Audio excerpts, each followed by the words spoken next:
सारे बच्चों आ जाओ, खाना तैयार है। माँ थोड़ी देर और खेलने दो ना। अच्छा, वैसे मैंने मटर पनीर बनाया है। क्या मटर पनीर? चलो जल्दी चलो, आज मटर पनीर खाएंगे। ये है ममता और मोहन की 3 बेटियां। सबसे बड़ी सिया, मजली दिया और सबसे छोटी रिया। मोहन का छोटा भाई सोहन और उसकी पत्नी सविता भी उन्हीं के साथ रहते हैं। सोहन और सविता का एक बेटा था जिसका नाम किशन था। चारों बच्चों की शैतानियों और शोर से सारा घर हमेशा चहकता रहता था। उस दिन भी चारों बच्चे एक साथ खेल रहे थे और फिर खाना खाते हुए। माँ, मुझे एक और भाई चाहिए। हैं? क्या बोला? एक भाई चाहिए। पर क्यों? इसलिए क्योंकि ये तीनों दीदियां हमेशा मुझे घर घर खिलाती रहती हैं। मुझे बिल्कुल मजा नहीं आता।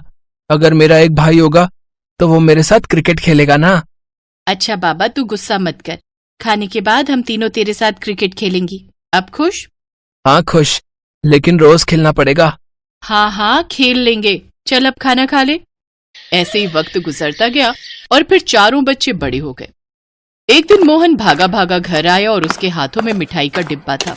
सिया, ममता, सोहन, अरे जल्दी आओ भाई बाहर। क्या हुआ जी? पापा, कैसा रहा मेरा रिजल्ट? मेरी लाडो ने पूरे जिले में टॉप किया है। अरे वाह, शाबाश सिया, तूने तो कमाल कर दिया। सिया के फर्स्ट आने पर मोहन और ममता बहुत खुश थे, पर ममता की देवरानी सविता को इससे कोई खास फर्क नहीं पड़ा था। फिर उसी शाम जब ममता और सविता सबके लिए खाना बना रहे थे और सिया भी वहीं रसोई में उनकी मदद कर रही थी तब। अच्छा भाभी, अब तो सिया ने 12वीं भी पास कर ली। अब क्या सोचा है इसकी शादी वादी के बारे में? क्या अभी से शादी? चाची मैं आगे पढ़ना चाहती हूँ। अरे क्या करेगी इतना पढ़ के? 12वीं करा दी, इतना ही कम है क्या? अब अच्छा सा लड़का देखकर तुझे विदा कर देते हैं। अब जाकर घर गृहस्थी संभाल अपनी। नहीं सविता, उसका पढ़ने का मन है तो हम उसे पढ़ाएंगे आगे भी। अरे भाभी, पर पढ़ाओगी कैसे? ये सोचा है? हमारे गांव में तो कोई कॉलेज भी नहीं है और शहर भेजना मतलब समझ रही हो ना, लड़कियां बिगड़ जाती हैं शहर जाकर। अरे अगर कुछ ऊंच नीच हो गई तो फिर कहीं मुंह दिखाने के काबिल नहीं रहेंगे। तो क्या आप किशन को भी 12वीं के बाद घर बैठा दोगे चाची? ओ पागल, वो तो लड़का है। अगर आगे नहीं पढ़ेगा तो क्या करेगा जिंदगी में? हाँ वही तो मैं भी कह रही हूँ कि अगर मैं या मेरी बहनें आगे नहीं पढ़ेंगी तो जिंदगी में क्या करेंगी आगे। सिया के तर्क के सामने सविता खामोश हो गई। बात बहस तक पहुंचती उससे पहले ही सविता मुंह घुमाकर वहां से चली गई। इसके बाद से सविता ना तो ममता से ठीक से बात करती और ना ही सिया से। कुछ दिनों बाद सिया कॉलेज की पढ़ाई करने के लिए शहर चली गई।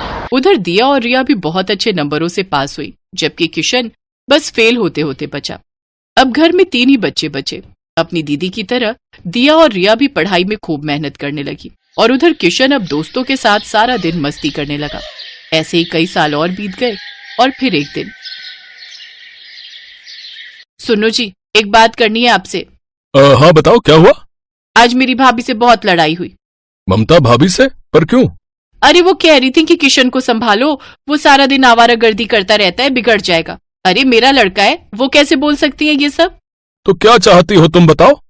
मैं चाहती हूँ कि हम तीनों यहाँ से शहर चलते हैं, वहीं रहेंगे। भाभी से ये रोज की किचकिच अब मुझसे बर्दाश्त नहीं होती। ठीक है। ममता किशन की भलाई चाहती थी, मगर ये बात सविता को इतनी बुरी लगी कि वो अपने पति और अपने बेटे के साथ शहर रहने के लिए चली गई। ममता और मोहन ने उन्हें बहुत समझाया पर वो नहीं माने। लेकिन शहर जाकर तो किशन और बिगड़ गया। वहां पहले गलत संगत और फिर ड्रग्स के चक्कर में पड़ गया और फिर ठीक 2 सालों के बाद। मोहन भैया, आपसे एक बहुत जरूरी बात करनी थी। मुझे फौरन कुछ पैसों की जरूरत है। अरे क्या हुआ?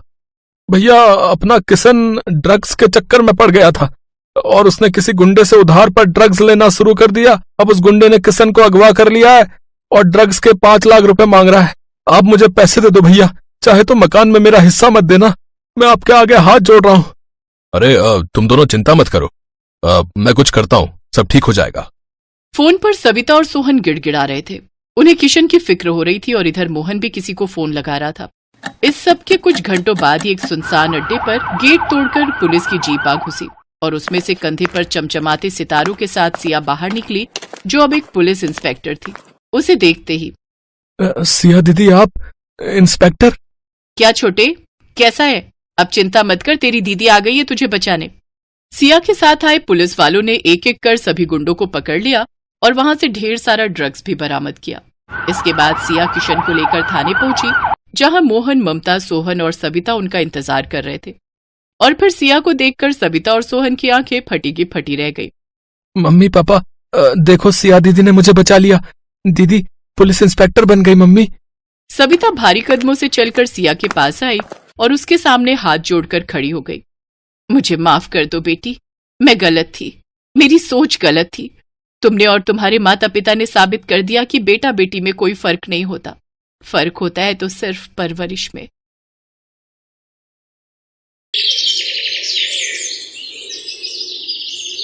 भाभी, नाश्ता बन गया क्या?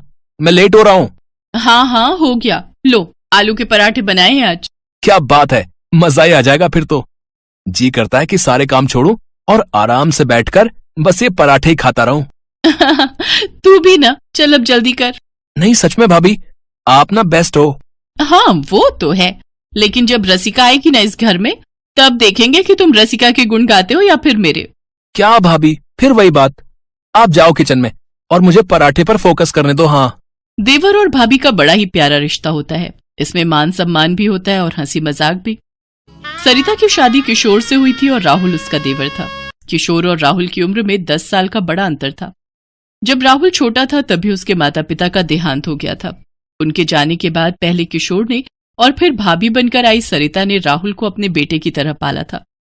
सरिता और किशोर की कोई औलाद नहीं थी, इसीलिए उन्होंने अपना सारा प्यार राहुल पर ही लुटा दिया था। राहुल मजे से पराठे खा रहा था कि तभी किशोर वहां आया। हाँ भाई, क्या बनाया आज? आओ भैया और मिलो वर्ल्ड की सबसे बेस्ट शेफ से, आलू पराठा स्पेशलिस्ट 10 सरिता भाभी से। मस्का लगाना तो कोई तुझसे सीखे। और बता क्या चल रहा है?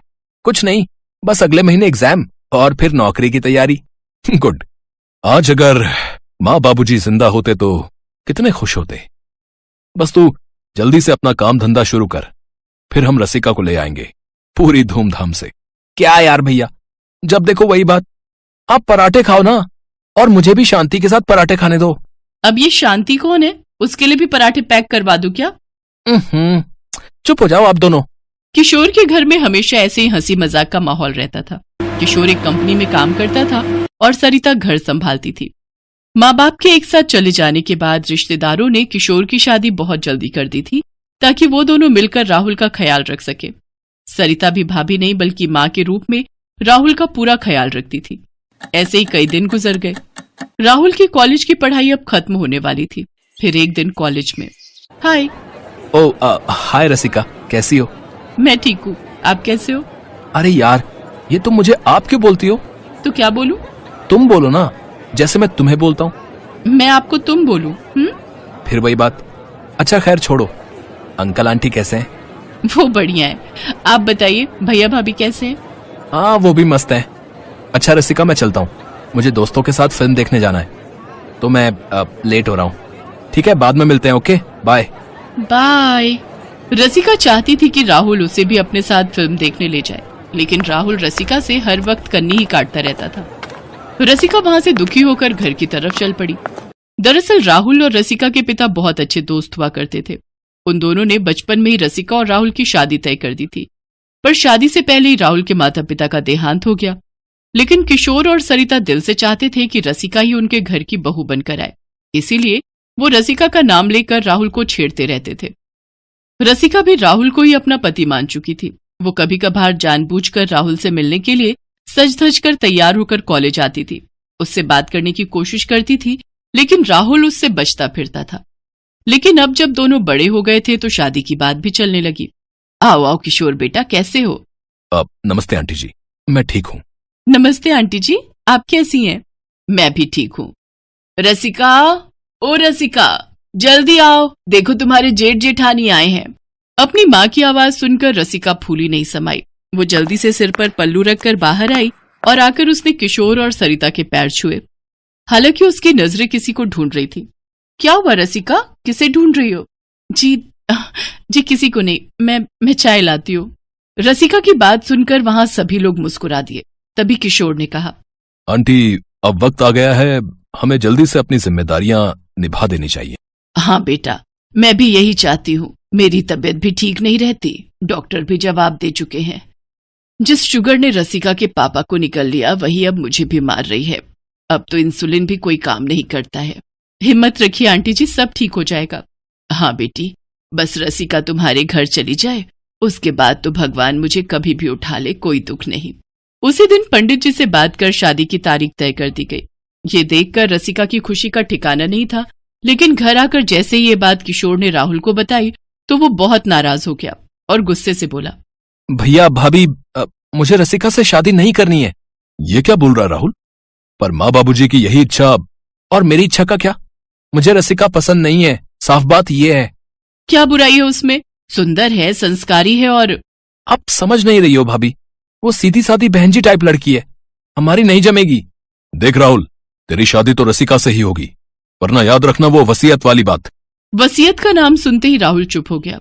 उसे झुकना पड़ा और कुछ दिनों बाद राहुल और रसिका की शादी हो गई। रसिका बहुत खुश थी।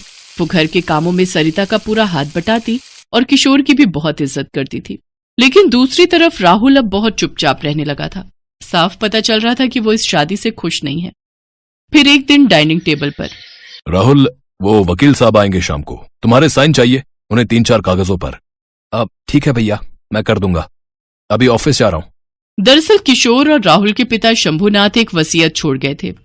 उसके मुताबिक राहुल को उनकी जायदाद का आधा हिस्सा उसी दिन मिलेगा जब वो रसिका से शादी करेगा। रसिका से शादी के बाद किशोर ने उसी दस्तावेज के बारे में राहुल से बात की थी। शाम को वकील आया और उसने राहुल से पेपर्स पर साइन भी करवा लिए। अब शंभुनाथ की आधी जायदाद का मालिक राहुल बन चुका था। कुछ दिन बाद एक सुबह जब सब लोग उठे तो रसिका के तेज तेज रोने की आवाज सुनाई दी। उसके हाथ में एक चिट्ठी थी जो राहुल उसके लिए छोड़कर कहीं चला गया था।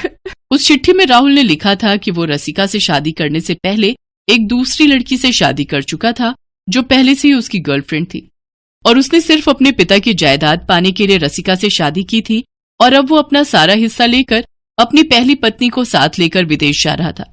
किशोर ने फौरन राहुल को फोन किया, मगर राहुल ने उसका फोन नहीं उठाया। उल्टा ये मैसेज कर दिया कि अब से उसका ना तो रसिका से कोई रिश्ता है और ना ही किशोर और सरिता से। ये क्या किया राहुल? ऐसा कैसे कर दिया तूने? जरूर हमारी ही परवरिश में कोई कमी रह गई होगी, वरना वो कभी ऐसा नहीं करता। नहीं भाभी, आप अपने आप को मत कोसो। मेरी किस्मत खराब है जो मेरे आते ही ये घर टूट गया। रोती बिलखती रसिका को किशोर और सरिता ने सहारा दिया। राहुल के धोखे की बात रसिका की मां बर्दाश्त नहीं कर पाई और वो भी चल बसी। इस बात को कई महीने गुजर गए। अब तो राहुल ने विदेश में जाकर अपना नंबर भी बदल लिया। इधर रसिका ने भी एक ऑफिस में नौकरी शुरू कर दी। धीरे धीरे पूरा साल गुजर गया, लेकिन राहुल लौट कर नहीं आया। किशोर और सरिता समझ गए थे कि अब राहुल कभी नहीं लौटेगा। फिर एक शाम जब रसिका अपने ऑफिस से लौटी तो वो हैरान रह गई। किशोर और सरिता उसके कलीग हरीश के साथ बैठे थे। हरीश आप? हाँ रसिका, हरीश को हमने ही बुलाया है। रसिका, हरीश से हमारी फोन पर बात हुई थी। ये तुम्हें पसंद करते हैं और तुमसे शादी करना चाहते हैं। पर भाभी, ये नहीं हो सकता। क्यों नहीं हो सकता? जब राहुल अपनी जिंदगी में आगे बढ़ गया तो तुम कब तक उसके इंतजार में बैठी रहोगी? मैं सिर्फ भाभी नहीं हूं तुम्हारी, आंटी के जाने के बाद अब मैं तुम्हारी माँ भी हूं और मुझे हक है तुम्हारा अच्छा बुरा सोचने का। तुम बस इतना बताओ कि हरीश तुम्हें पसंद है या नहीं। भाभी, रसिका कोई जवाब तो नहीं दे सकी, लेकिन उसके आंसू उसके दिल का हाल बयां कर रहे थे। उसकी भावनाओं को सरिता ने समझ लिया और फिर, रसिका, भले इस घर में तुम मेरी देवरानी बनकर आई थी, लेकिन अब तुम मेरी बेटी हो। राहुल के किए की सजा मैं तुम्हें नहीं भुगतने दूंगी। तुम्हारी शादी हरीश से होगी। मैं और तुम्हारे भैया इस बार तुम्हारा कन्यादान करेंगे। और हाँ, हमेशा एक बात याद रखना, तुम्हारा इस घर के साथ नाता कभी नहीं टूटेगा। ये घर हमेशा तुम्हारा मायका रहेगा। इतना कहकर सरिता ने रसिका को गले से लगा लिया। रसिका रोए जा रही थी, लेकिन उसे यह विश्वास भी हो गया था कि अब इसके बाद उसे रोना नहीं पड़ेगा, क्योंकि ना तो वो अनाथ थी